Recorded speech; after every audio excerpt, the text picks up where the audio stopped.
चढ़ के स्वागत करब बढ़ के ना। मैया हमर घरे अइहे डोलिया चढ़ के स्वागत करब बढ़ के ना।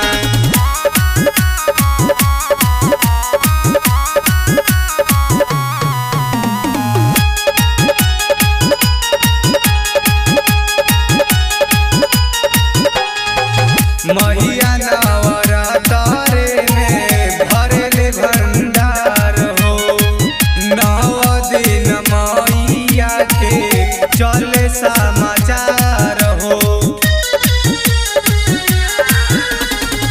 मैया नवरात्रि में भरल भंडार हो। 9 दिन मैया के चले समाचार हो।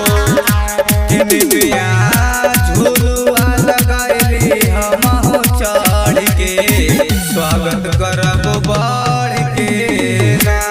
मैया हमर घरे अइहे डोलिया चढ़ के स्वागत करब बढ़ के ना।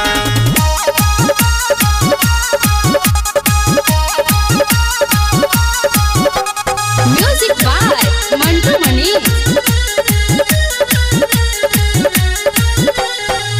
थालिया सजाई स्वागत करे समशेर हो।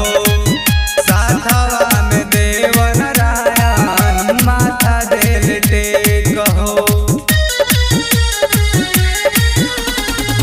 थालिया सजाई स्वागत करे समशेर हो।